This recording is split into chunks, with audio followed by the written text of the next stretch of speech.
Every Sunday, the pastor would stand at the front of his church and with a booming voice finish his rousing sermon with a plea. Each week I go to a nearby town and serve the poor, the oppressed, and the downtrodden. What do you do? How do you show your compassion to those in need? People would applaud the minister's closing remarks, and everyone would wave him off at the end of the service as he hurried away in his little car. The truth, however, was that each week he would go to a golf course and play a leisurely 18 holes away from his congregation, family, and friends.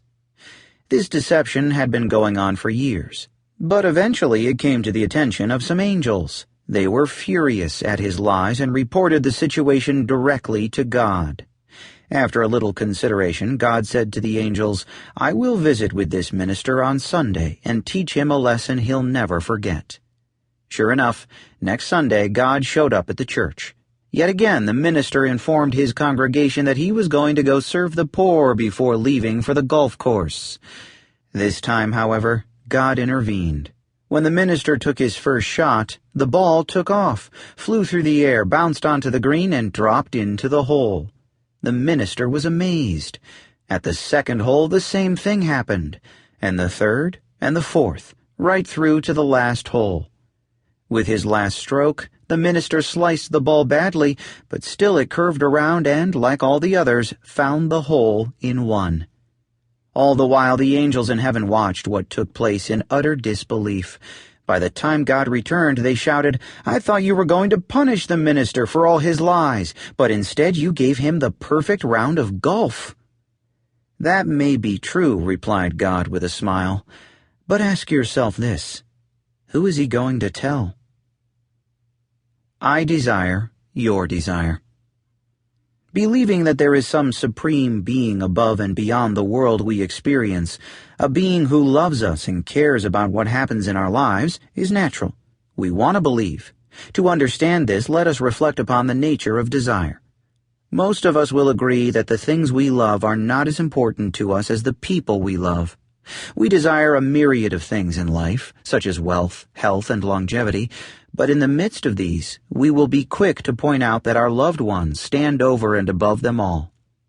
Those few individuals who bring life and light to the very depths of our being elicit the most profound and intense longings in our heart.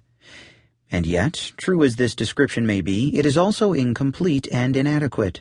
For when we speak of those we love as more desirable than everything else that might capture our attention, we end up subtly placing them on the same level as everything else we desire.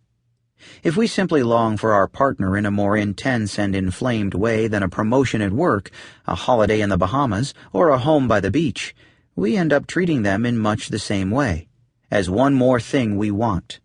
Such a description of those we love, while disguising itself as a compliment, does them a profound injustice, failing to delve into their unique and transcendent place in our life.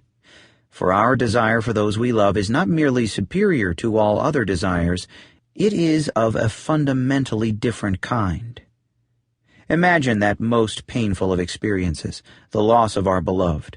Most of us know what it is like to be scorched by that black sun, to lose someone for whom we would gladly lose everything to save. If we take a moment to reflect upon such a loss in our own life, we find that when we lose the one we love more than life itself, we do not simply lose something we desire, we begin to lose the very ability to desire. In other words, when we lose our beloved, we find that the other things that once tempted us lose their seductive power. Thoughts of promotions, vacations, and new homes lose all of their glittering appeal.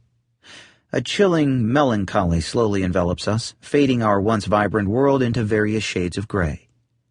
In these times we discover that our beloved is not simply the object of our desire, but the very source of it. In that dark dungeon of despair, we find that the other is the one who invests our activities with meaning and significance.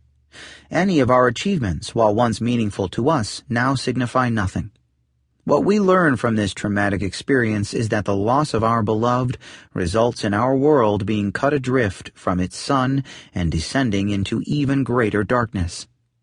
For more than being the mere objects of our deepest despair, those we love are the ones who birth and sustain our very ability to desire.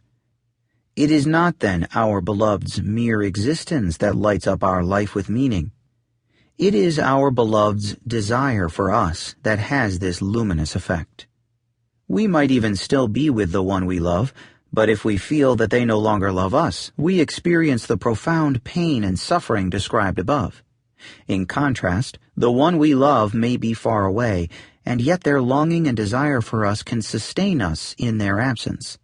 So then, what I really desire, is the desire of those I desire.